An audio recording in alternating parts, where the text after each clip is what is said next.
As emerging markets ramp up efforts to meet climate goals, the challenge of greening, especially the hard-to-abate sectors, becomes both urgent and complex.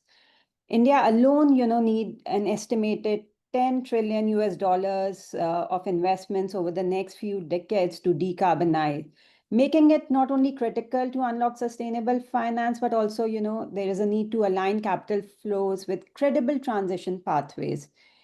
In this webinar today, you'll hear from various investors, issuers, regulators, and policy experts on, firstly, how transition plans can be strengthened and used as tools to raise capital. Secondly, how financing instruments like sustainability-linked bonds and transition bonds can be better aligned with investor expectations. And lastly, I would say how regulatory frameworks, both global as well as domestic, can evolve to support this ecosystem.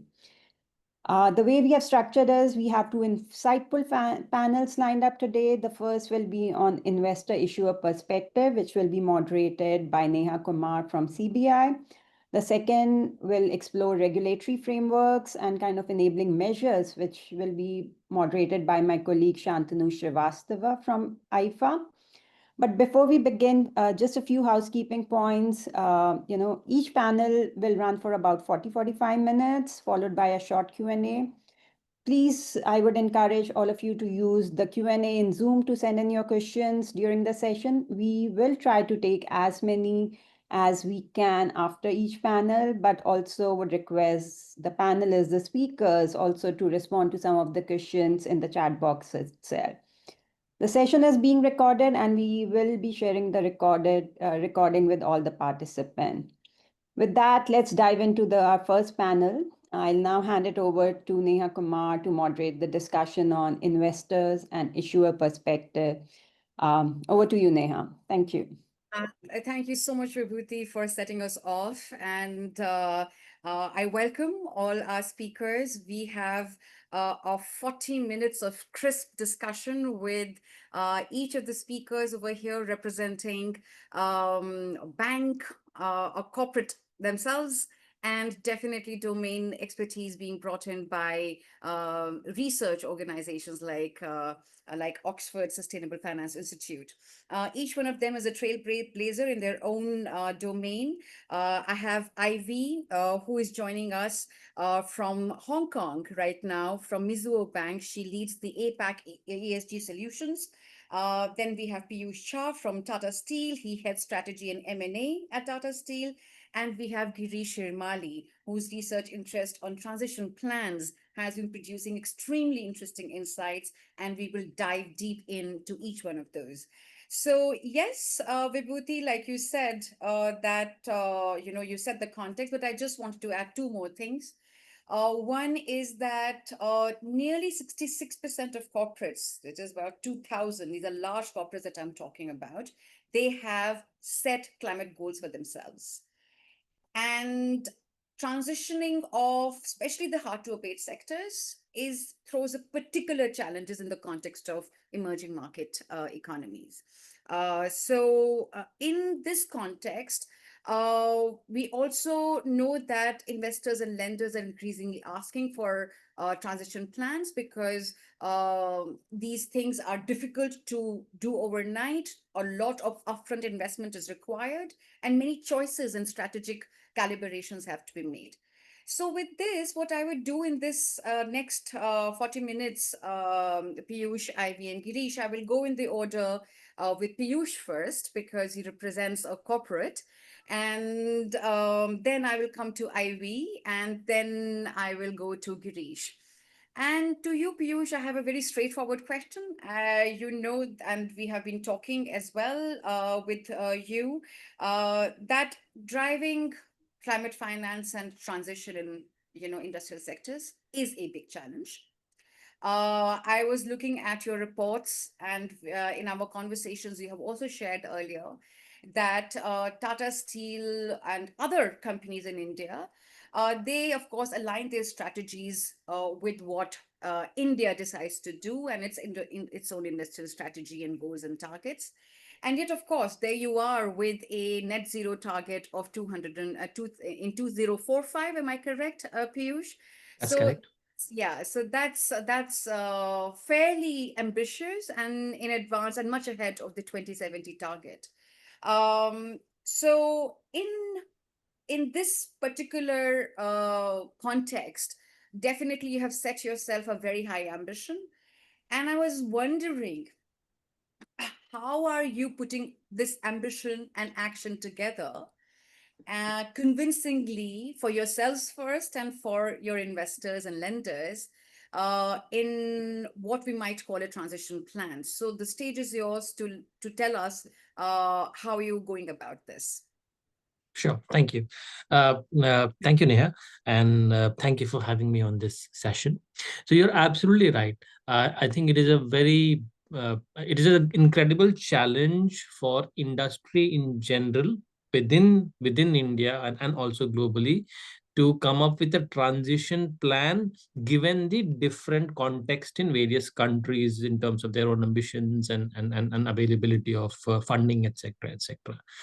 It's all the more challenging for a hard to abate sector like iron and steel sector, which I belong to, Tata Steel belongs to, not because or not merely because it is a question of funding and financing, but because the technology that you need to get to net zero is also a challenge. And it is a sort of a much bigger challenge within India in particular, because when you talk about transition in from the traditional coal-based steel making in Europe, that transition pathway is fairly clear as to how do you do that. You shut down what typically is the most cost-efficient way of steel making, which is a blast furnace, and you replace with a greener way of steel making, which would use a DRI plant along with an electric arc furnace, which may operate to begin with on natural gas and subsequently on green hydrogen. So the pathway is clear. Blast furnaces are old, they are coming to the end of their lives, and therefore, as they phase out, you put in capex to replace them with DRI plant with support from government, and then there is a pathway to get there. On the other hand, in India, India has a dual challenge, which is you know need lots of steel to grow, to sort of develop the infrastructure that is required in the country. So and you need the steel now, but unfortunately, you can't put up a DRI in electric arc furnace plant now because there is no natural gas uh, that is available at scale in India. There is no green hydrogen that is available at scale in India. On the other hand, India has lots of low quality iron ore that doesn't work in DRI plant, works in blast furnaces, has got lots of coal, which again it would as a nation want to leverage for its own growth. So this challenge is a very difficult issue to address, which lenders also appreciate when we start discussing about transition plans. They also appreciate and they also understand. Therefore, when we say that it would be aligned to regulations within each nations, it plays on two levels. It plays on first level that in Europe will be ahead of India in terms of decarbonization, and in India will align ourselves to the time frames that India would need to put in place certain enabling infrastructure for decarbonization. So that is the first frame of reference. That is the sequencing of your transition plan with respect to what happens in your European facilities, what happens in your Indian facilities. And the second part which lenders would look at, which try and communicate, is what are you doing in a circumstance where you have just about commissioned a blast furnace. It is one of the large sort of 5 million ton, one of the largest blast furnaces across the world, which you have to commission. We have commissioned now.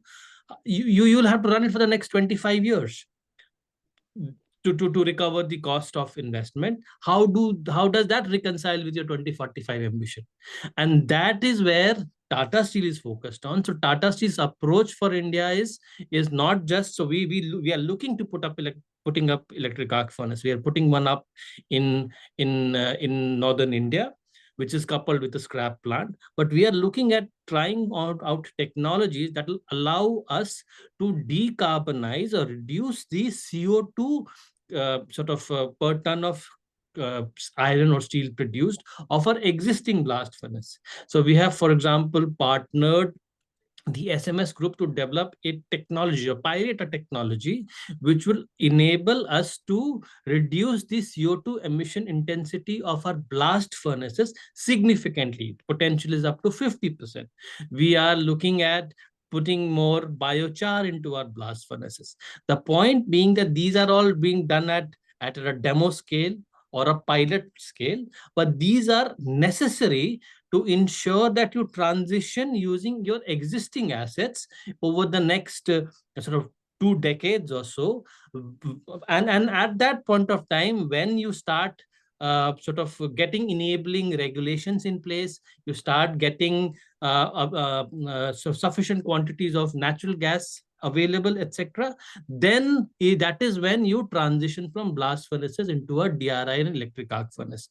So the point I want to make is, when we say it needs to be aligned to national regulations, it is the timing of it, but it is also the R&D, investment in new technologies, innovations that you can scale up, that allows you to address your existing capital assets, and that gives you time, and that therefore will sort of hopefully a credible pathway will emerge that will allow you to decarbonize your whole operation by 2045. Yeah, thanks, Piyush. And I think what you have outlined is really the core of our discussion today. You know that there are risks and benefits of actually um, making certain choices in between benchmarks, and we will come to that. And Girish will be able to reflect a lot on that later, a little bit later. But good that you mentioned some sort of a timeline because it's important. We also know that there are lots of policy and regulatory initiatives that are happening in India. But I'm very curious when corporations like yourselves who know that the investment will be front loaded also raise money from abroad. Then what happens? What do investors expect you to do? How the transition plans, what kind of credibility are they looking in the transition plans and targets and timelines? But for that, let's hear from Ivy first, because she does it all the time, and Mizu also has a fairly large exposure to in India and has been here for nearly 25 years. So Ivy, back to you to just let us know how transition plans themselves as a tool is emerging in APAC region. What are you seeing in the region? So please let us have your reflections on what Piyush just said. Yes, actually, Piyush, cover a lot of, the things that I want to highlight. So, speaking of, the trend, the evolving trend that we've seen over the last couple of years, we actually do see companies are now moving from ambition to really the action. So, Piyush talked a lot about the action plan, how the company implement those actions. This is really what we are seeing now in the region as well. Of course, like quite a number of companies are still trying to set the science-based target, align milestones. But we do see some market leaders, they are actually past the stage of setting those SBTI targets, but really focusing on what sort of actions they can implement. And why it is so important, I think Piyush also just touch upon on that part, on how lenders really see their transition plan. I think it's about giving us more sort of components for us to assess, because decarbonization journey, we're talking about decades. We despite the fact that we do see a lot of companies now investing into green hydrogen, or in the case of steel, trying to convert their existing blast furnace, and then also to extend migrate to electric arc furnace as well. But what we wanted to see is how a company really contextualize those pilot projects, and then being able to tell us what that means, like what that means of implementing this kind of projects in year 2025, and what sort of plan going forward, subsequent plans that you're going to you project, you're going to scale up all these kind of what we call decarbonization levers, and that helps you to bring down your carbon emission. So I think when companies, they look at transition, it's always looking at two, the different dimensions. First of all is, of course, decarbonizing their carbon footprint. And then the other one is, looking at new technology, new sort of low carbon solution. So what a bank like Mizuho we do is to help our clients on both fronts. And then internally, actually, I would say, in the years to come, of course, like capital is always scarce. So banks or investors, we are trying to cherry pick or identify the more ideal sort of a candidate to support their transition journey. That's why internally we also assess our clients in hard to abate sectors, and then we have our own internal assessment sort of mechanism. We look at whether a company got the targets, and then whether those targets are quantifiable, and then whether they have action plan tied to those targets, and whether they are really achieving those targets, and then whether they are really moving towards 1.5. You can tell that we have a scale, for us to assess our clients. And then and also for banks, we are as the market is evolving, so we are also beefing up our assessment scheme. So just last year we also integrate one element into our transition risk assessment, is really to look at whether a company really pursuing some sort of actions, and their actions lead to their real sort of carbon emission reduction. So if a company is fall under this category, then I think it's more likely for us to continue to support their fund their financing activities going forward. So I think it is always working hand in hand. And then I think one thing is very important is we really do see the importance of client engagement. So like what Piyush just shared with us is really invaluable insights. So in order for us to assess our clients more realistically, we reach out to our clients and to understand their transition plan, to really get into the details of their transition plan, and help us internally to fill in those forms. So those kind of engagement efforts really do pay off, as we compare a few years ago, 2021, 2022, when we first rolled out this transition risk assessment scheme, and then compared to last year, we do see our clients have actually the portion of being able to scale like 3 or above, which is the better branch, the better batch is really increasing. The portion is increasing, which means that through this kind of client engagement, it's always twofold. It's not like just one-sided.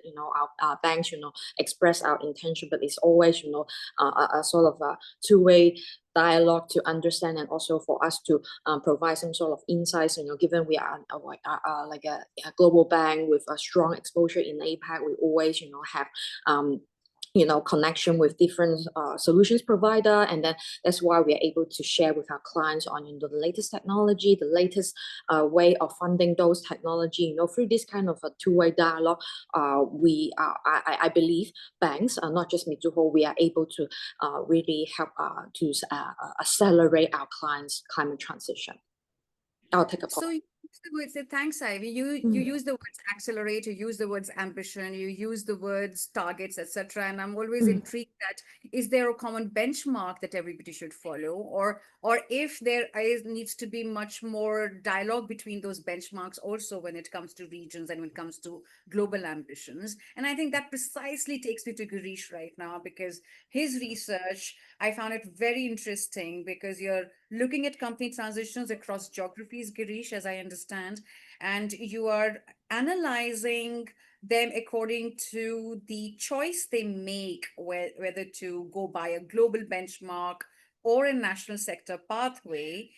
And you suggest that actually there are risks and benefits to both, so there is something that we have to do with a lot of consideration and thinking. So my question, simple, that what does your research conclude, and if at all you think that ambition and action can be reconciled by companies in emerging markets to attract finance to support their transition? All right. I thank you, Neha, and thank you, Vibhuti, for inviting me for this, Vibhuti and Shantanu. It's a pleasure to be here. And what Neha was mentioning was some of the work we've been doing at Oxford. And the question we've been looking at is what Neha has posed as to when we look at a company's transition plan and we are trying to assess the credibility, and that's the question, that's a high level question we are looking at. Essentially, the idea is that, when you're trying to assess the credibility of a transition plan or a corporate transition plan, um, these are essentially forward-looking strategies, right? So the assessment is happening based on what the projections are by companies. So in that context, it's a pretty complicated process because uh, what we have discussed so far is the so-called ambition, and ambition could be a net zero by 2050, which is a kind of global target. But it could also be a net zero to 2070, which could be a national target, for example, in case of India, or net zero by 2060 in the case of Indonesia. Um, it gets fairly nuanced, and what we need to do is to be able to compare what companies are saying about their projected, what we call pathways, and these pathways could be at the simplest level could be emission pathway as to how the emissions are going to go down over time.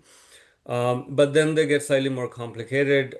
We could also look at what are the technology mixes that are, how they're going to evolve over time. And then, at the end of the day, we need to also look at capital investment pathways. But when we're looking at these pathways that the company, any particular company is promising on, these pathways need to be compared against some benchmarks to assess whether the pathways are aligned with the benchmarks. And that's why I'm using these two words, pathways and benchmarks.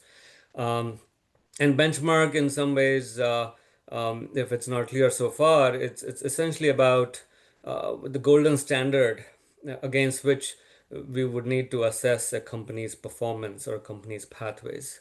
And then very quickly, the next question is, so if a company has to be assessed, and its pathways, whether it's emissions or capital investment pathway, it has to be assessed. Which benchmark should we use, right? And that's what the question has been posed to me.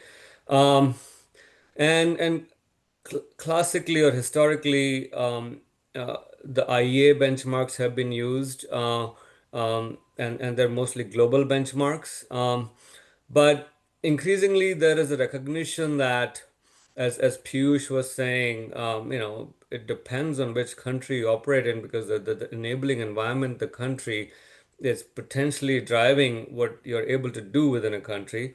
So increasingly, there have been benchmarks that are country specific that are also being used, and it has been argued that the country level benchmarks are more appropriate for assessing a company's performance in a particular country. And if it's a company that's operating in multiple countries, then we need to be assessing each of the kind of subsidiaries of the company against that national, what's happening in that nation. And one of the reasons for this is not only the environment that we are interested in, but also there are an kind of anecdotal cases where using global benchmarks by I would say multinational and international financiers could actually result in misallocation of capital, right? So that's also a concern.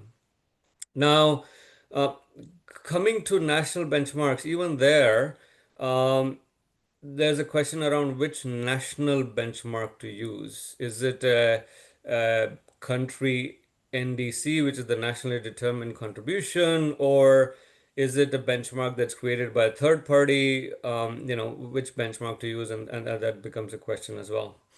Now, what the research we did in this context was, what we said was, okay, let's actually start looking at some case studies. And we looked at, and I'm just going to talk about power sector, and there is, the results are also for steel sector, and the paper is going to come out soon. But for power sector, what we did was we looked at 15 companies in 3 countries. And we looked at the UK, we looked at Australia, and we looked at India. And we tried to compare three things basically. One was a company's pathway, of course, an emission pathway for that company.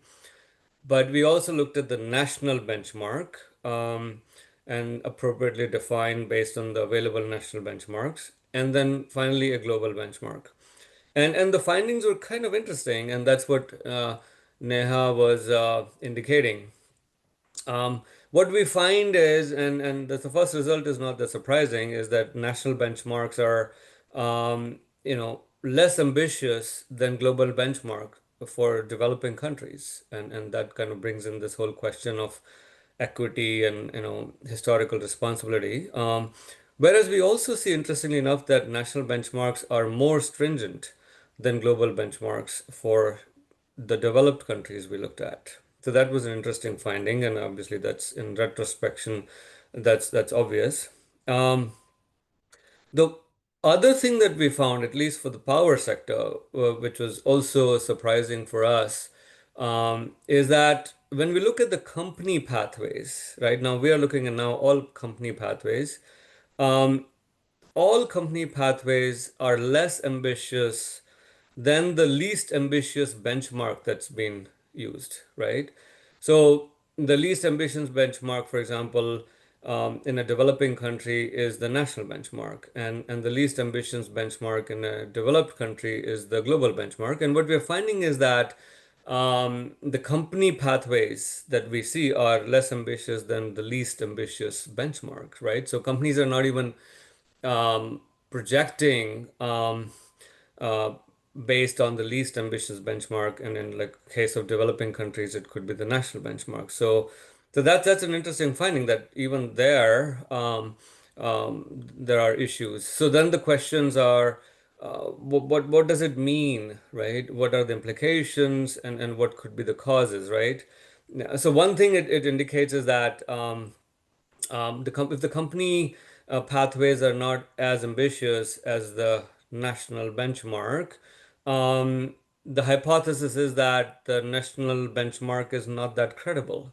And that gets into what Piyush had brought up earlier, that just having an ambition and having a emission pathway perhaps is not enough. You need to have national actions that support that ambition and that emission pathway that the nation has put forward. And that's required not only in the long term, but also kind of to provide the long term kind of investment certainty, but also in the short term to create the market, etc.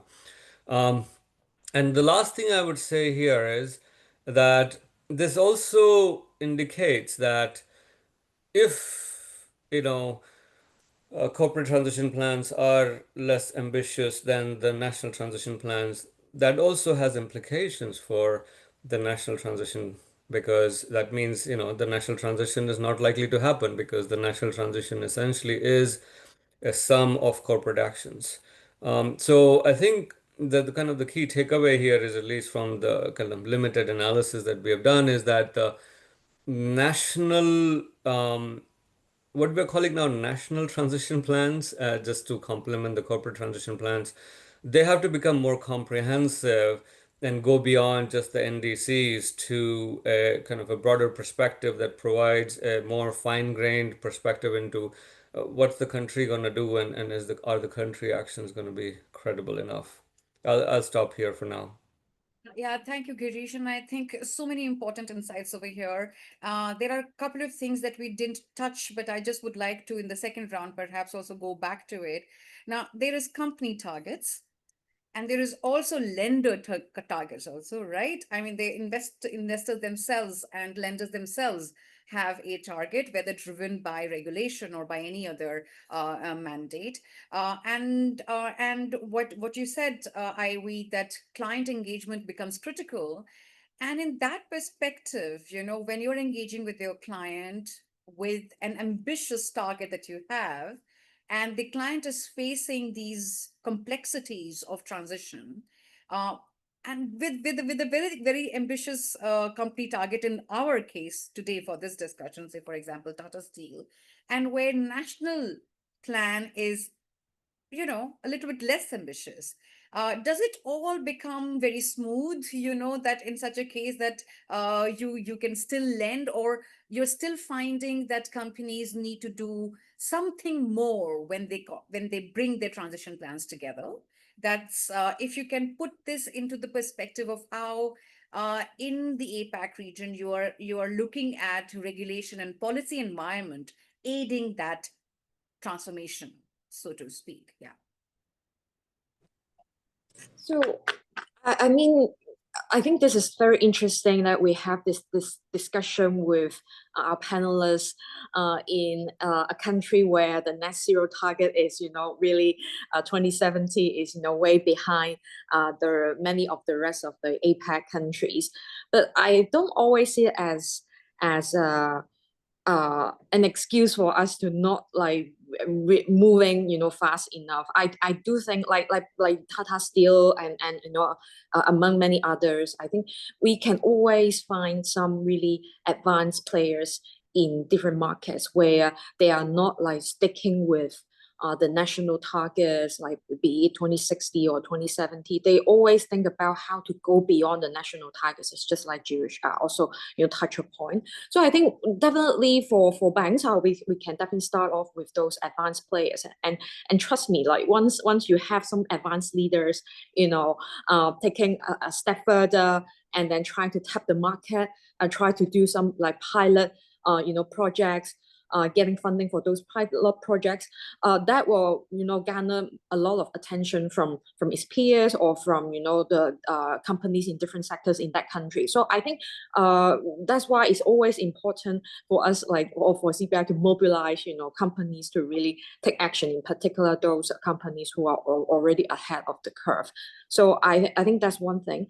The other thing is with those companies who are less having less resources on their ESG team, or they don't even have ESG team. So we are also trying to see what sort of things that we can support them. So that's why banks, we are always trying to connect them with the right sort of be it consultancy players or solutions provider, in order to help them to make informed decision and really chart their transition journey in a more robust manner. So I wouldn't say there's not much to do, but of course, realistically, if you look at the last 2-3 years in the APAC region, only Japan, the transition bond market, boom substantially, while compared to the rest of the region is still quite stagnant, I would say, because thanks to the METI, the policymakers in Japan, I think they have provide clear guidance, sectoral roadmap, with a clear pathway, so which allows the Japanese companies to really follow the national, guidance, and then tap the market accordingly. So from what we understand, in the market, in many countries, like in India, we do see, just weeks ago, the Department of Economic Affairs, they published a draft climate transition taxonomy, and similarly in other jurisdiction, we also are seeing similar sort of measures. I think even though some countries, if they are not looking at actively, or they are still in the progress of making their own taxonomy, they are also finding ways to provide more guidance to the the local FIs, or really about like some local version of principles, and also providing different sorts of guidance, for example, like SBTI, they have published the the guidance, the local version of green social sustainability loan bond securities principles. Alongside, I think RBI also provide guidance on climate disclosure. I think these are the different components we need in order for a market to accelerate. So on one hand, we have taxonomy providing the definition, but at the same time, there are also guidance, guiding the lenders or investors on some best practices when you provide funding to companies, and also about disclosure. RBI, they also there are components where they follow the ISSB S2 climate disclosure. So I think these are really important sort of measures to speed up the market. Thanks, Ivy. And I'm just looking at my watch, and we have only 7 minutes ahead of us, and which means that we will be eating into the time of the question answer with the audience. And there are a lot of questions from the audience. So I would request speakers to also keep looking at the Q&A box. And if you can integrate some of those questions in your in what I'm going to ask, that will be perfect. But quickly, I think Piyush and Girish, we have about 4 minutes ahead of us. So I would really request you to really give us as succinct an answer as possible. But I'll go with Girish first, and I'll keep the last word for Piyush. Girish, you heard from both Piyush and Ivy that it is not themselves alone that can really make the change happen. There are dependencies in the ecosystem, and those dependencies have to be managed. But at the same time, I think the challenge and the opportunity before us is to how to accelerate, how to keep pace, so that national plans for decarbonization and companies and financial plans for decarbonization are more or less in tandem, but are also ambitious. So your other paper talks about these dependencies. Quickly, can you summarize the enormous paper in 2 minutes? Thank you. I'll try to do it quickly. So yeah, I mean, just the idea of external dependencies, as Neha was saying, was they're basically risks or barriers to implementation of transition plans that are strategies. And the paper that Neha is referring to is a paper that we published just recently, and in that paper we kind of got started on this work. We tried to develop a taxonomy of these dependencies, and also we developed metrics for measuring them. And the whole idea is that if you can measure them, then you can potentially manage them. Um, and the basic idea is that why do you want to know or get a sense of these dependencies? Because they relate to credibility of transition plans, right? And a corresponding corporate plan is not credible if if the firm hasn't identified these dependencies, or it hasn't prioritized those dependencies, or it hasn't asserted any influence on these dependencies, etc., etc. And so therefore this whole, where I'm going with this is, and this is the kind of ongoing work that is going to come out soon and it's going to continue, is that once the dependencies have been identified, and many companies have started to do it. There's a recent case from Pepsi where they kind of scale back their ambition, citing dependencies. But just citing dependencies is not enough, and this is going into what Ivy has said before: is that we need to know what companies are doing to manage those dependencies and managing them in a kind of tangible way. So if a company is saying that policy is a high priority dependency, then they need to also kind of talk about what is their action on policy, and those actions need to be concrete and measurable, right? And so that's what we're trying to develop going forward, is essentially saying what's the metric, and potentially a metric is the company kind of lobbying to create policy that's conducive to a low carbon transition plan. And it's not just about a yes or no question, is the amount of dollars spent or a percentage of the lobbying money spent on those strategies. So on the other hand, if it's a technology dependency, as Piyush had mentioned, then going into this whole question of what is the company really doing about R&D, right? Including again questions around dollar spent on R&D for new technologies like green hydrogen, etc. And finally, what I will say and stop here, and happy to take questions if they come up later, is one interesting thing that we started to look at, which is going to become even more important as we go forward, is that the dependencies don't work in isolation, right? And a very simple case is policy and technology, right? I mean, they could be, asserted as dependencies, but they kind of work in cohesion. So understanding those interactions between dependencies and the kind of sequencing of interactions between these dependencies, and then developing strategies that take these dependencies and their interactions into account is going to become even more important. Anyway, I'll stop here and let's see if there are any questions that come up, and I'll also take a look at the questions that have come up in the Yes, QA. please. Yes, Thank you. please, Girish. So just to reiterate what Girish said, and I think it makes for a deeper conversation on many of the topics that are coming from this webinar.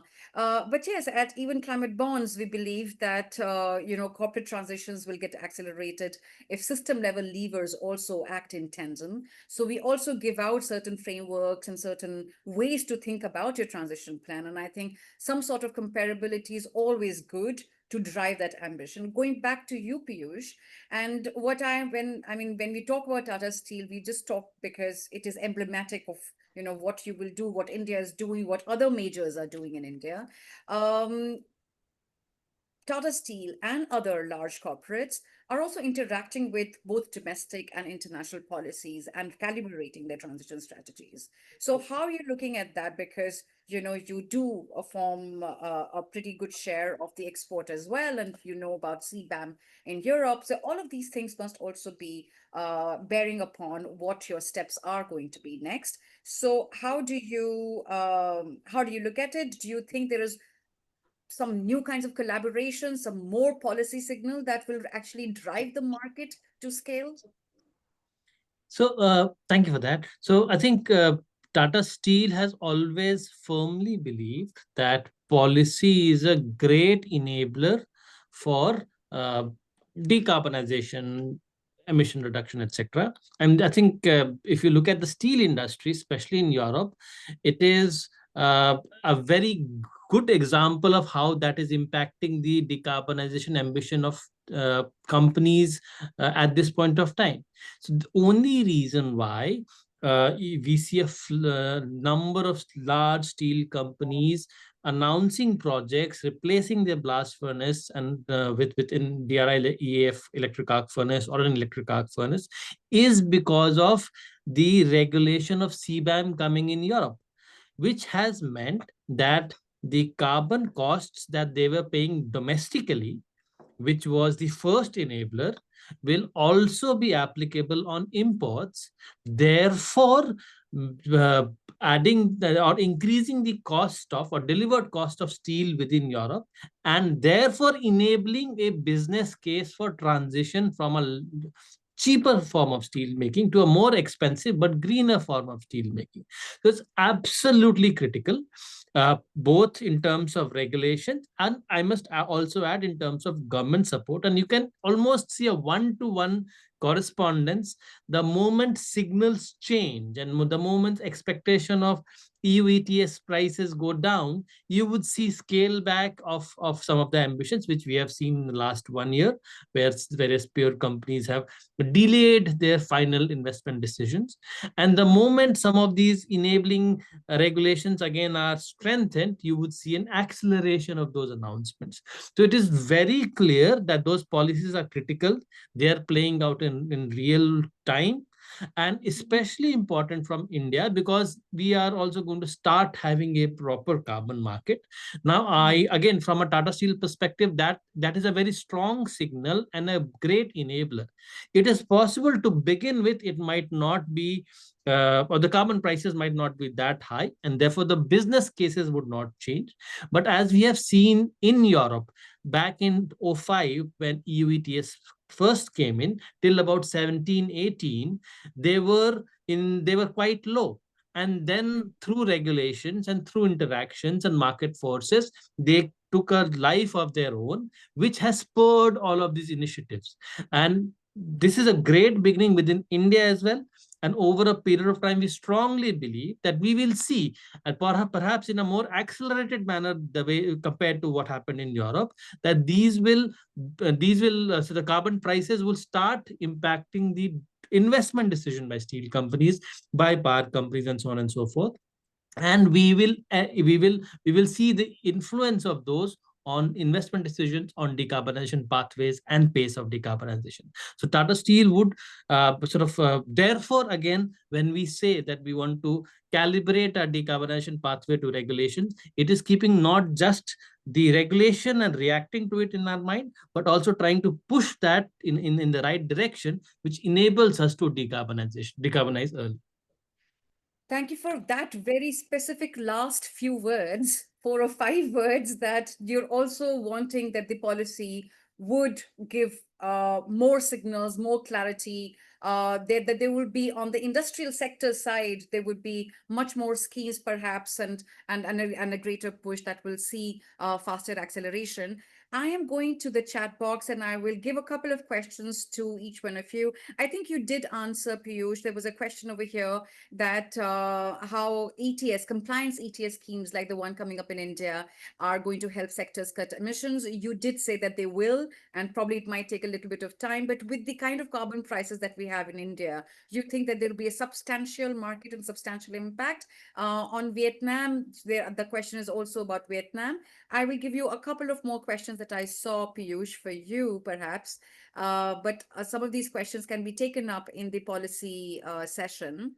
Um, yeah, I think the ETS question is pretty much, and there's also getting repeated. And there's another question on whether carbon tax can actually help us, but that is partially answered here or in the next session. But both to Ivy and to Piyush, some of this market pricing, ETS kind of things, are they really the levers for change that we are waiting for? And what are you seeing? So maybe I'll go first, then Ivy can go next. I think we strongly believe that it's a very key lever. So what we have seen, our Tata Steel's own experience within Europe, a combination of a strong carbon price and the CBAM regime that has come in Europe, they have really accelerated the decarbonization investment. In absence of that, it was purely dependent on naturally available forces. For example, if you look at Scandinavian nation, you would have significant amount of RE power available, and therefore it still leads, but it would be where the action would be. Regulations have enabled other locations to also transition. We strongly believe that India, once it starts on the pathway, it will only accelerate, and through interaction of market forces, greater competitiveness of green steel making would emerge over a period of time. We are very supportive, and then we continue to pursue this. Ivy, before you answer, I'm just going to pick up one question, but we have very limited time, only a few seconds. How do we scale up transition or sustainable finance when banks and asset managers are quitting net zero alliances? So yes, question to you. Yeah, I know. We see a raft of like FIs and asset managers exit the net zero alliances. But what wasn't being reported in the media is that actually that to be honest, I don't think it is a deal breaker, because for banks, I think a lot of banks, we have already set our targets, set our scope 3 finance emission reduction target. So I think we are now more focused on again, like getting the action implemented. So through our client engagement, we never like stop any sort of our actions towards achieving our own net zero target and helping our clients to achieve their own net zero targets, just because our exit from the net zero alliances. Yeah. I think Girish and even perhaps myself, we should look at some of the questions and try to answer on the chat box. Unless Girish, you want to make a comment, any of the questions that you've read, I would like to pass it on to Shantanu to really take the conversation from here into the next session on policies and regulation. Girish? Yeah, quickly, what I've done is to save time, there were two questions that I thought were pertinent to the work we do, and I've answered them. Right, Okay. they're from Janardhan and Anna. Janardhan asked a question about these various assessments that we see from different parties, and it causes confusion. So how do we address that? So I've answered that, and happy to take it offline. And Anna had a question about the interaction of climate risk and transition plans and what impact it has on flow and kind of cost and availability of capital. So Great. I've answered that as well. Yeah. Thank you, Girish. And I will answer the question on taxonomies, and Ivy has also partially answered that. So I think, Shantanu, I think you have a lot of food and thought to chew on in your next panel. So over to you without much ado. Thank you so much, Neha, and greetings to everyone. I think we've already have such great conversations and insights from the first panel on the issuer investor perspectives of corporate climate transition planning. But I think when you talk about emerging markets, another key stakeholder are the regulators, right? Which ensure that, when you talk about credible, forward-looking, science-based climate transition happening, planning is happening, there is a regulatory guidance which backs all of these. And that's where I think we have a stellar panel today to take us through and, share their perspectives on what a regulator's perspective is on corporate climate transition planning, and what sort of role can regulators play in pushing forward credible transition planning in emerging markets. And to do that, we have a stellar panel.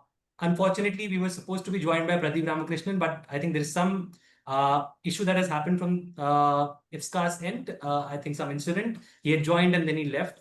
But I'm glad our colleague Ramnath Iyer who's the Sustainable Finance Lead in Asia region at IEEFA, he gladly accepted our invitation to join in and share his perspective. So thank you so much, Ramnath, for stepping in the last moment.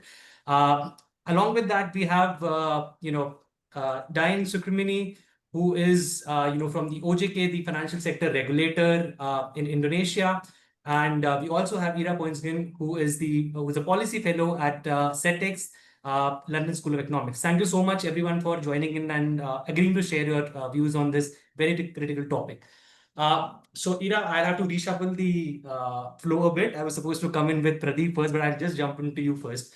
So you've been the technical lead at the Transition Plan Task Force of the UK, which came up with probably the most comprehensive guidance on setting corporate transition planning across the globe.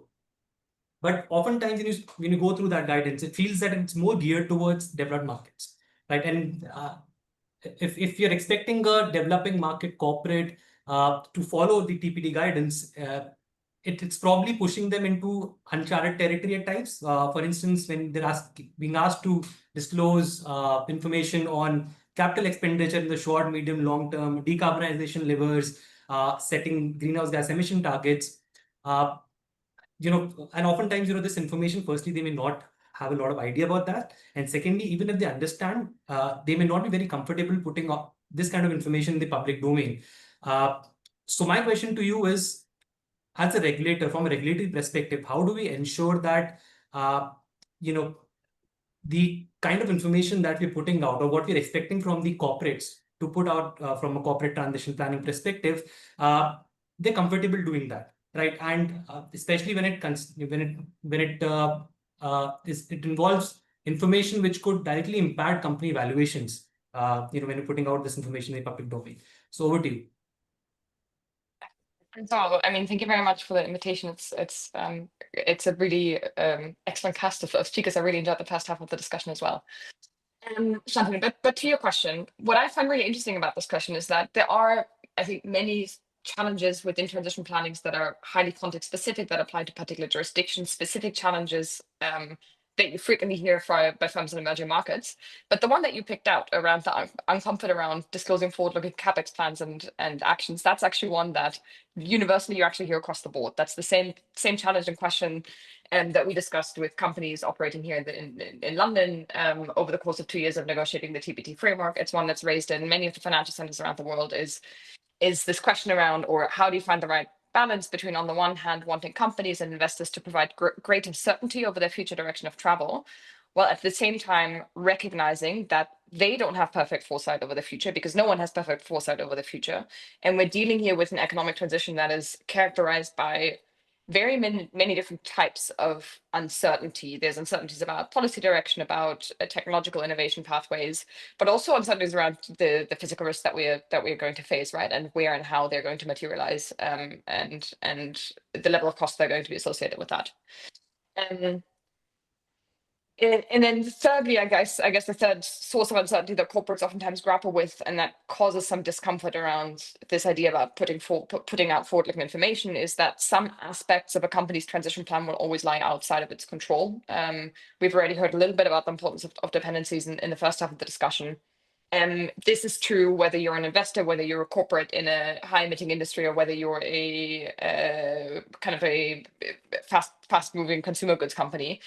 In order for you to be able to reach your own target, there's always going to be, to some extent, inputs and movements and changes that you're going to need by other actors in the markets. You're going to need grids that decarbonize around you. You're going to need certain inputs that are currently not cost competitive. So there's a degree to which parts of you being able to achieve your climate target is going to lie outside of your control. And that's the fundamental reality that all of us are grappling with. And that is true for corporates. It's also true for governments. My experience, though, from trying to work through these questions with companies as we were pulling together the TPT framework, is that there's actually a lot that can be done in the design of regulation, and in specifically articulating the questions that you're asking companies to disclose on to help manage this tension. So it's a bit of a design question that we tried to take into account when we were pulling together TPT.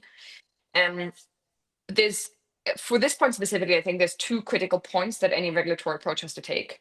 First of all, any disclosure framework needs to really create the space and encourage companies to be transparent about their assumptions and dependencies. If you look at the evolution of the TPT, actually, that's one of the big changes that we made from the first consultation draft to the final framework, is that we gave a lot of prominence towards asking companies to tell us, and to tell the market and tell their investors, what is it that the success of your transition plan relies on, and what are some of the assumptions that you're making about, again, technological pathways, policy pathways, all of that kind of stuff. It's critical for two reasons. On the one hand, from the perspective of the company, being able to articulate that those dependencies is what will, at the end of the day, oftentimes give comfort to boards, to your legal teams, to your finance teams, that it's okay putting this information out there. And because it allows you to explain and articulate the different levels of confidence that you have, which is that needs to be worked through internally, and is oftentimes the clue for actually, at the end of the day, getting board agreement around putting a plan out there. But also from the user perspective, from the perspective of investor that is trying to understand the transition trajectory of a company, it is understanding those assumptions and dependencies that will allow them to assess the credibility of the plan. Because you can make more informed or less informed assumptions. And if they're opaque, if they're not being shared, it's very hard for an investor to know what it is that they're buying into and what the level of risk is that is associated with it. So that's a really critical part that any regulatory approach on disclosure really needs to take and create space for. And then the second piece is actually that this does also create a rationale for having a clear framework that is backed by regulators, because it creates more certainty around the market. At the moment, what you face in many regions of the world is you have individual corporates that are facing quite conflicting asks from different actors. They have companies where they sit in supply chains that ask some part of the certain questions about their climate trajectory. They have investors that are asking other questions. You have sometimes individual policy government departments that are interested in certain segments of it. And that creates a lot of friction on the side of the sustainability teams, of the reporting teams, of the strategy teams that are trying to navigate conflicting stakeholder demands. And there is actually, what we found here is that when you have a process where there's a clear framework put in place that, again, captures some of these nuances, that creates a little bit of clarity and shared expectations by all of these actors, it just really reduces the friction on the side of the company and makes it much easier, much more streamlined for them to know what it is that they're supposed to be doing, and just get going with the process instead of trying to triangulate across kind of 20,000 different asks. Thank you so much. And I think your second point on managing expectations from different regulators, with different pieces of information, different priorities, I think that's one issue that might prop up going forward when we probably mainstream transition plan disclosure requirements more for corporates. And that's where at the start itself, it's important to manage these regulatory fragmentation issue, which probably is not being tackled at the moment, but is a very prominent issue that might prop up. So thank you so much for that. Dan, I'll just turn to you next. OJK is probably one of the more forward-looking financial sector regulators among emerging markets. And I think among the various regulations on the sustainability side that OJK has, one of them is the disclosure of sustainability reports by banks, which essentially are based on the TCFD standard. So it means there is some element of a transition plan disclosure as part of that.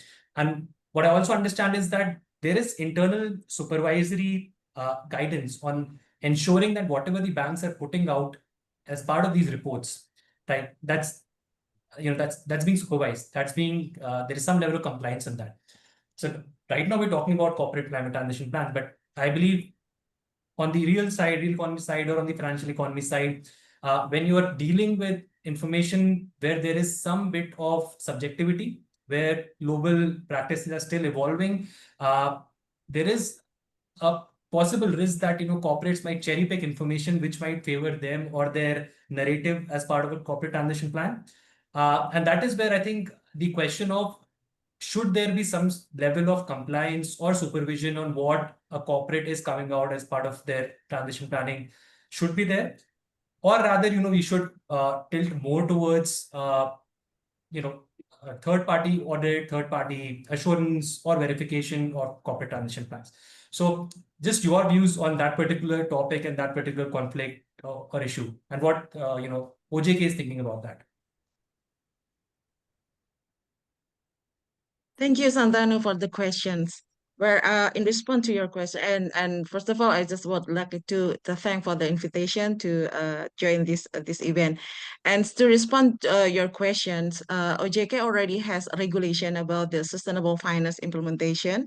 It is released in 2017, and based on this regulation, we require the financial institution and also issuer and public company to prepare sustainable reports, and then they also have to prepare the sustainable finance action plan, and based on this regulation in capital market, we also release the guidance for the issuer how to prepare the sustainable report, and to ensure the credibility of the report. Actually, we have a mandate about the assurance from the third party, but we encourage if they provide assurance for the sustainable report, they need to disclose it, and then we will encourage them. Based on our research, last year, we assessed to the 163 companies.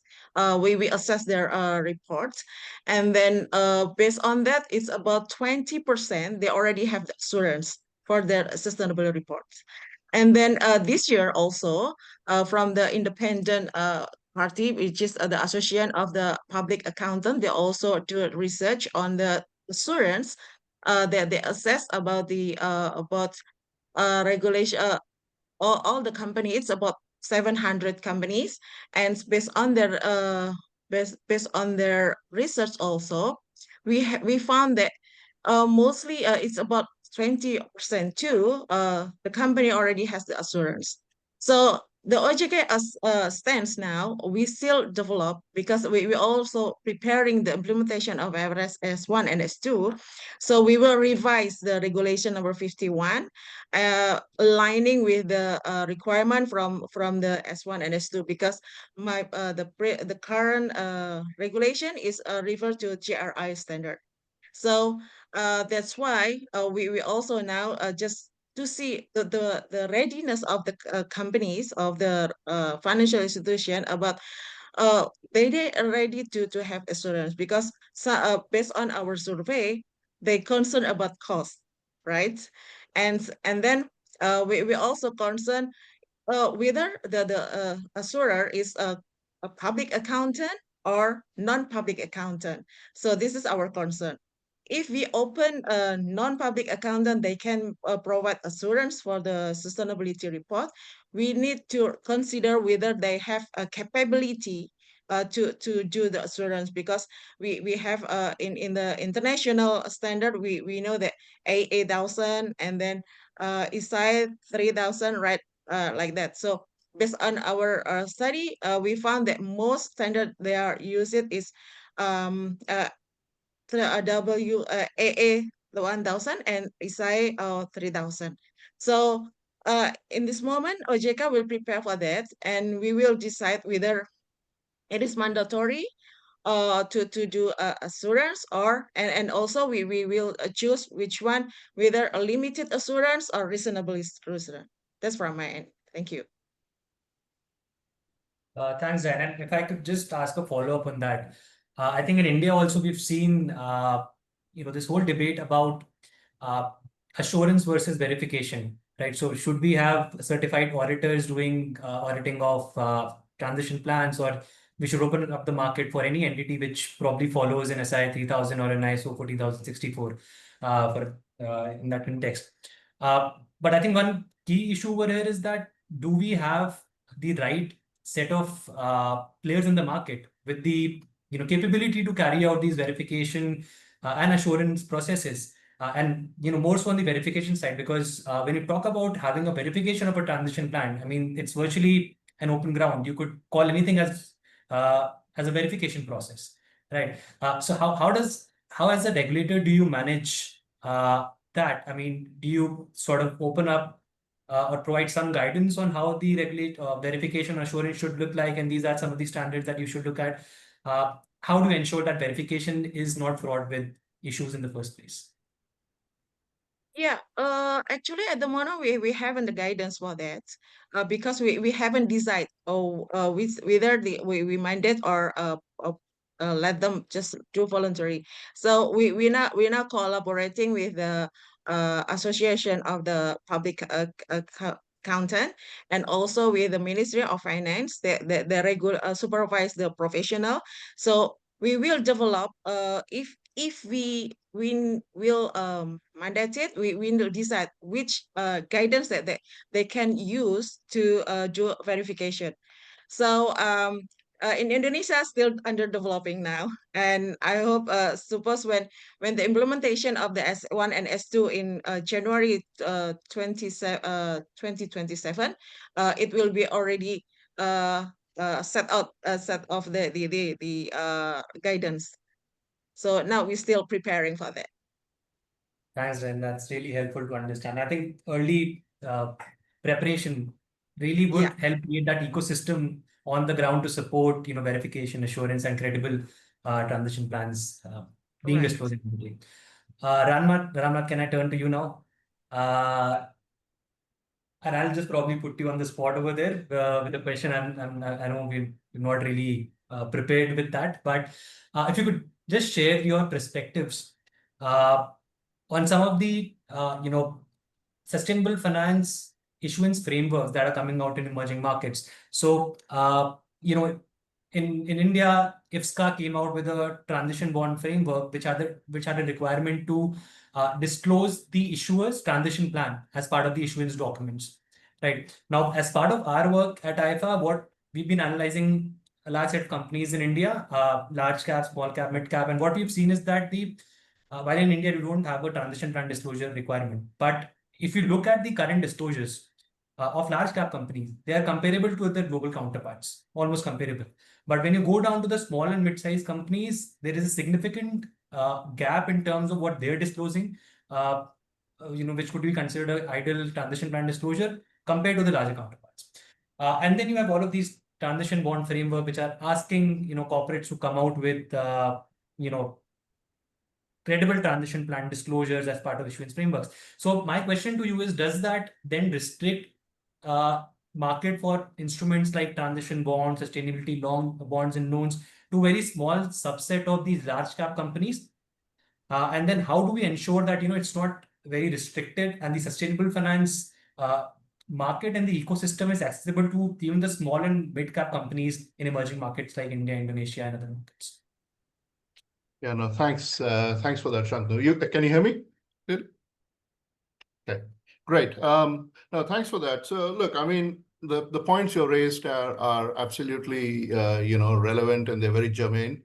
Actually, I would say that it's germane not just to transition planning related questions, but overall sustainability reporting, etc., related questions, because it's something that actually it's a problem that, and we have discussed this separately also in terms of the issues that small and mid-cap companies and SMEs, etc., face in terms of being able to in terms of being able to generate all the data or to locate all the data which might be required for various sustainability disclosures, and how to go about it. And I know that you and your colleagues have been working on plans to have some kind of system to make it easier for SMEs to report.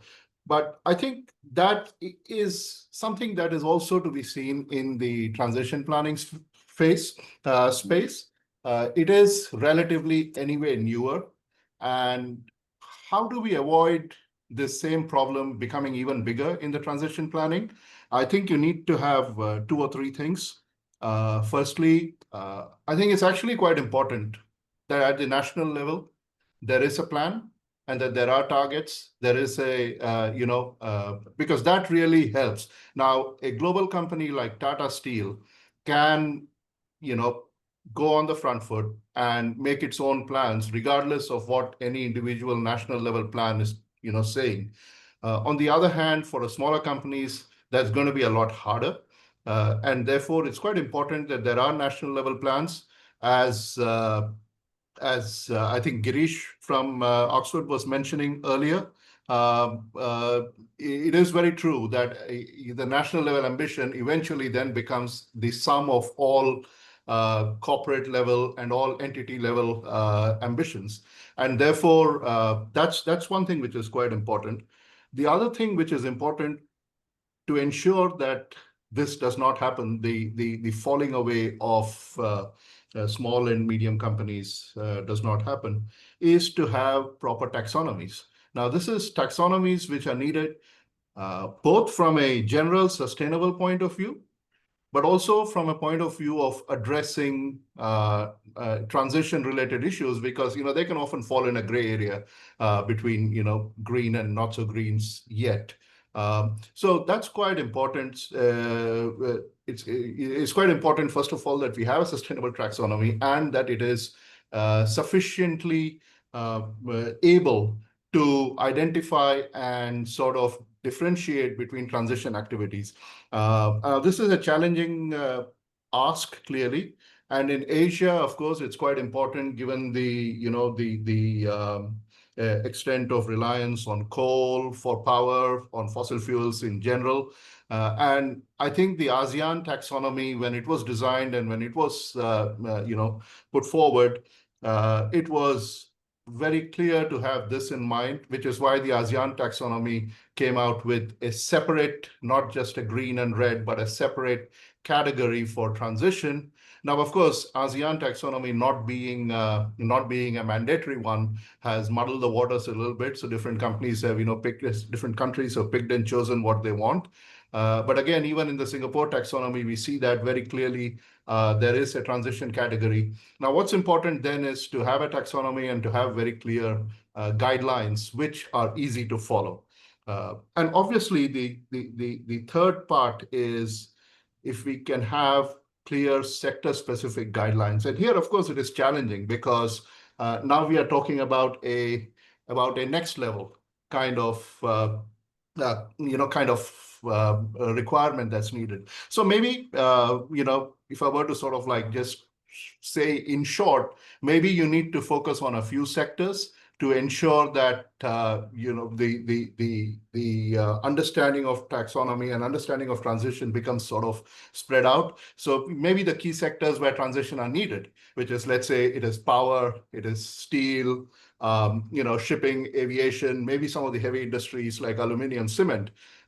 They would need specific sector-specific guidances, sector-specific guidelines.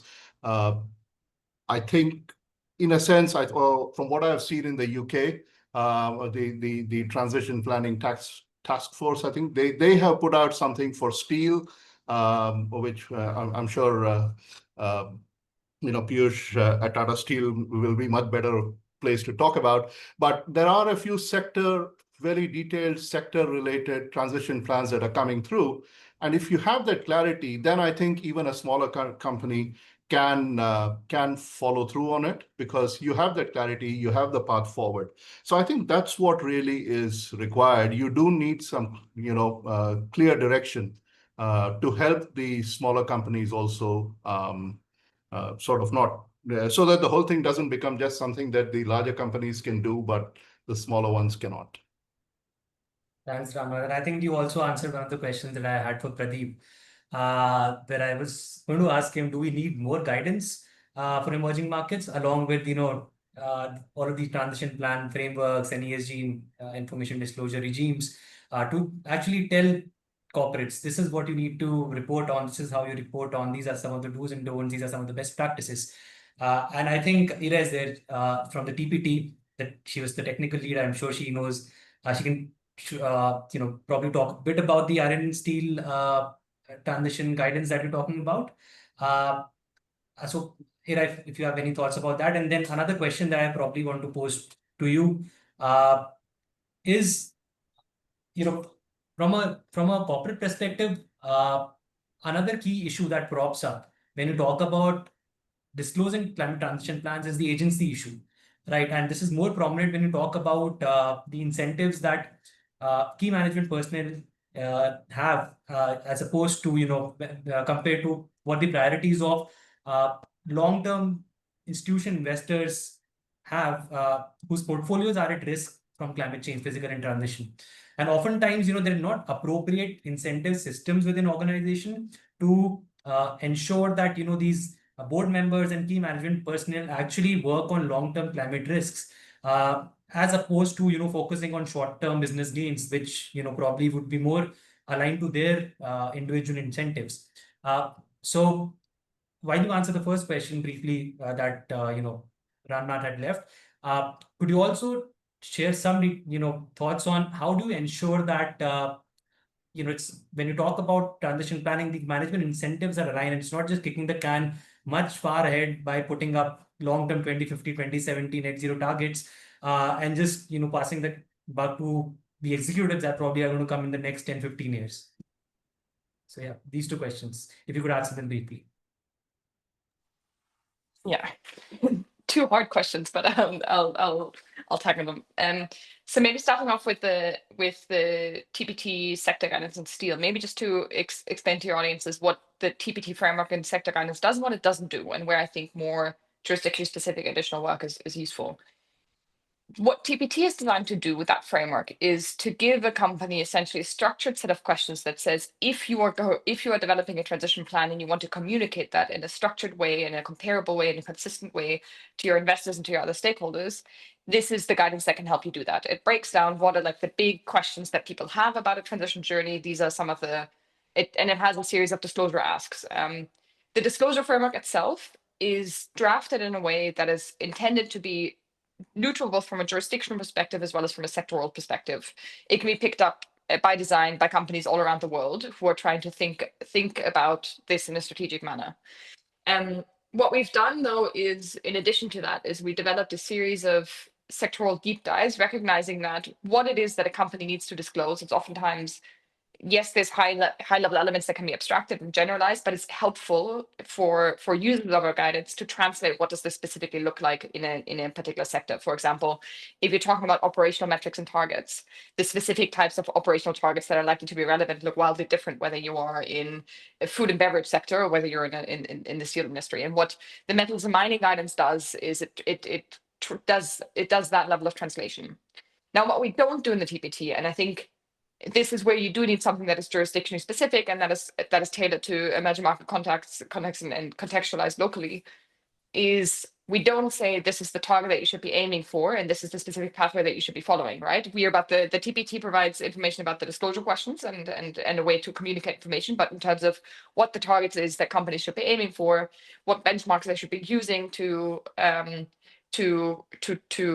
of benchmark their ambitions, all of that is left unaddressed by TPT, and this is where there is a need for locally grounded taxonomies and national pathways and all of the things that we've discussed today. So that's maybe to the first question. Now, on the second question around incentives is, I think there's two parts to my answer here. On the first one, first of all, I do want to emphasize that the question is only really partially about incentives. In part, one of the reasons that we're not seeing action is because companies are currently not seeing opportunities to unlock short-term business gains that they would be seeing if they were undergoing robust transition planning processes. When you're talking about high emissions, for example, oftentimes emissions are also a proxy for cost because they're a proxy for inefficient uses of energy. And energy is, first of all, depending on where you are, highly volatile in terms of price, but it's a cost factor, right? And transition planning processes, when we talk to companies, oftentimes actually enables them to identify opportunities to cut down on that cost. There's benefits in terms of, also in the short terms, in terms of resilience to physical risks, where currently companies aren't paying attention to physical risks that are already material today. And where, again, going through a robust transition planning process can help you identify ways that you can, or identify where those risks might lie, both within your own operations as well as in your supply chains, and take mitigating actions which can prevent those from impacting your business negatively.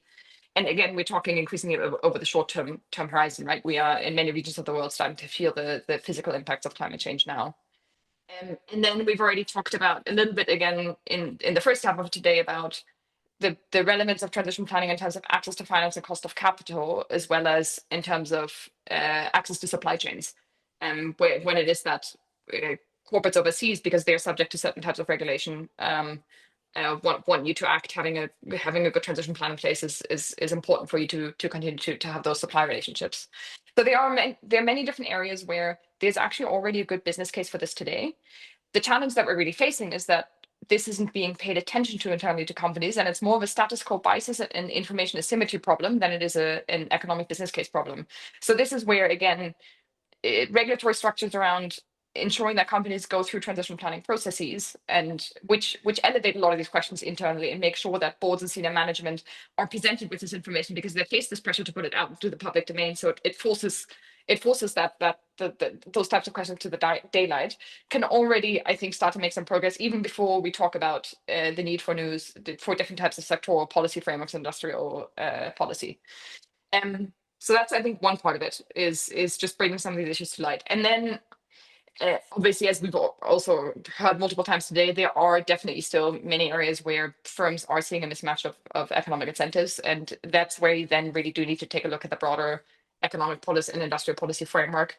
So this is where the questions around what are the carbon pricing systems that are in place, et cetera, really do matter. But I think my main message is there's actually a lot that you can do in order to make progress if you get the right people to pay attention. And capacity building is another really important piece of the puzzle here, is capacity building, particularly at the board level, helping the people that are making business decisions today, helping them understand what the relevance of this is, and that at the end of the day, we're not talking about saving the pandas for the pandas' sake. We're talking about this because we're talking about these issues because they're fundamental to our own economic prosperity and the economic systems in which their companies are operating, right? So this is of deep economic relevance to them and their own interests. Thanks, Hira. And I think I completely agree to your point. It's a lot about capacity building and sensitizing, corporate boards and key management personnel that there are some low-hanging fruits. There are some benefits that you could accrue in the short term also, which could have an impact on the bottom line directly, which could sort of incentivize them to look more seriously towards some of these climate issues, both on the transition and the physical side. And we're actually working on a tool like this, and I'll be happy to share more details about that later on with the group, which is just going to give information to a lot of stakeholders in small and mid-cap companies to then make a business case within their organizations on why you need to give more heed to climate issues. But then I'll lastly come to you. My last question to you is, we talk a lot about new set of regulations that should come out, and following the ISSB S1 S2 interoperability of regulations. But ESG regulations are not new to emerging markets, right? We've had in some form or the other some bit of ESG information being asked for in emerging markets like India in the past also. But what we've seen is that end of the day, ESG or sustainability related information is treated more like a checkbox exercise by corporates, right? This is something based on compliance that you have to report by, but you don't necessarily have to integrate in your overall corporate strategy. So how do you ensure that sustainability reporting regimes, and Indonesia is incorporating the ISSB aligned standard S1 and S2. How do you ensure that we do not end up becoming a tick box exercise again? Quickly, if you could just share your views on that, and then we'll probably take a few questions from the audience. Okay, thank you the question. And well, to answer the transition plan reporting generally integrate to the strategy of the company, we have some approach. First, we can do it a mandating clear disclosure standard. So this regulator can establish consistent and transparent reporting framework, some kind like that. And then we also do incentivize best practice, but provide them award to implement the transition plan, and then enhancing supervisory oversight. So we need to encourage more oversight, so to encourage them to accommodate the transition plan in their business. And then we also aligning with the global standard. And what OJK they already facilitate to prepare the transition plan is we already have the taxonomy, sustainability taxonomy that classify the activities based on green and transition. And then we also have a regulation about the climate solution financial instrument. We have a green, social, and then sustainability and sustainability link bond and sukuk, and also sukuk wakaf. So the company can use this kind of instrument to support their transition plan. And then we also have from the banking sector, they already has the guidelines on a CRMS, climate risk and scenario analysis. So to help banks how to make the transition plan. And in the short time, we will we will drafting the transition guidelines. So based on our survey last year, from the about 90 companies from Indonesia, which is mostly is a financial instrument, financial institution, sorry, banks and non-banks. So it's about 30% they already prepare transition plan, even though OJK hasn't required them to prepare that. But some of company they already advanced in this transition. So based on that, what we will do in the short time, we will prepare the transition plan by considering that ensuring credibility and transparency and interoperability. So these guidelines could should interoperability with the other international standard, because we are the member of ASEAN Capital Market Forum too, and at the moment ASEAN CMF already issued the transition plan guidance already, version 1 and version 2, so we can adopt from them. And then we also need to consider focus on implementation and monitoring.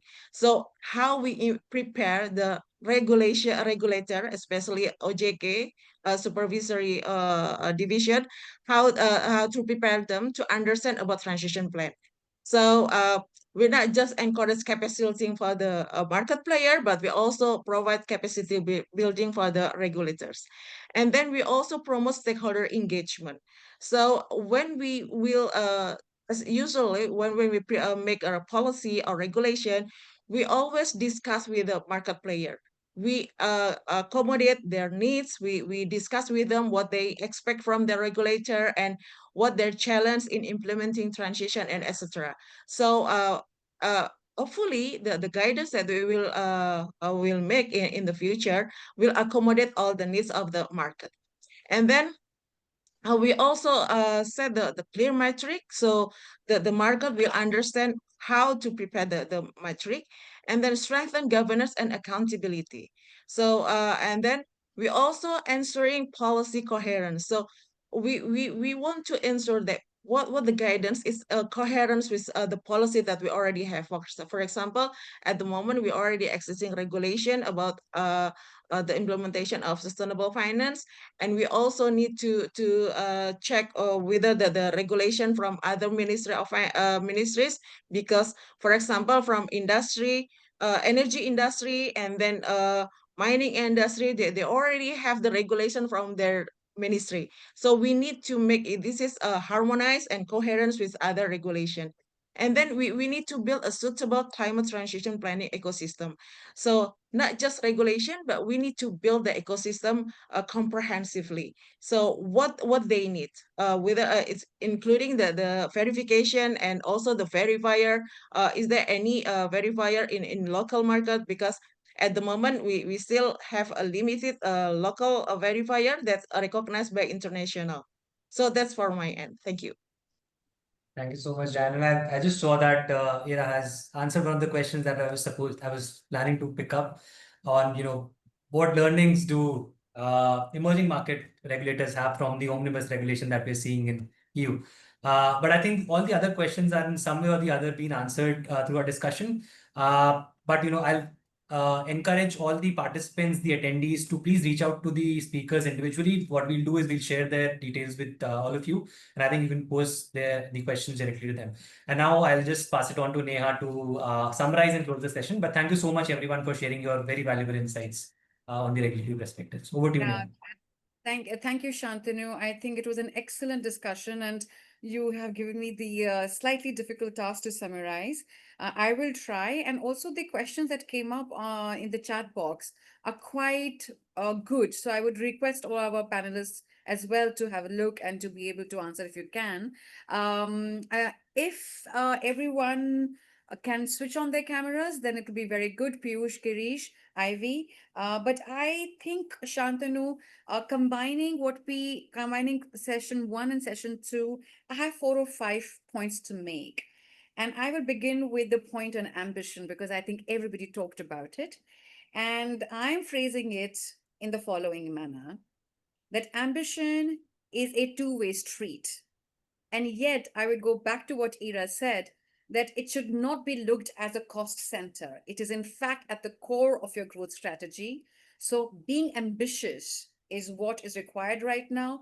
And that ambition has to be presented and expected both out of the corporates as well as the policy and regulatory setup. The second point I want to make is going back to what Ram said, that, I think what we need is a national plan. And that's also something that Girish was saying. And I think he was also referring to not only national overarching plan, but also to the sectoral pathways that the countries would take. I call it, in my words, a sustainable finance roadmap or a sustainable investment strategy. It actually has to be completely integrated with your growth strategy, but to begin with, at least have where are you going to put your bets on, and those bets will come out of taxonomies, because they will help you identify the potential of technologies. They'll help you screen in investments based on those technologies which get screened in through taxonomies. So that is a very, very important thing. The fourth point that comes out is that while all of these dots may be working in their own spaces, what we require is a greater coordination and greater coherence, something that Dean, you also mentioned in your remarks. And this is beginning to happen, but it is not an easy job. It requires a lot of concerted effort on part of all parties. And the fifth point, I think, came out, which was about guidance. And I think IFSCA, Shantanu, you mentioned, I'm a member of the committee over there. This point actually came up in the committee discussion, that should regulators come out with more guidance. Regulators are coming up with more guidance, and IFSCA took this suggestion very, very constructively. But also, like TPT, like climate bonds, like other organizations, they have come out with a lot of guidance, which helps both corporates as well as regulators to look at these things comprehensively. And I think what we should leave away with is that we have to challenge the status quo bias. We have to move ahead. I have borrowed a lot of words from each of our speakers. They gave very important insights. I hope that this conversation was useful for our participants, and as well as a healthy and a very interesting, fruitful exchange among the speakers. So with that, I thank you, IIFA, and I thank every speaker who made the time to be with us today. Thank you. Thank you very much. Thank you for very having me. much. Thank you. Bye-bye. Thank you. Bye-bye. Thank you very much.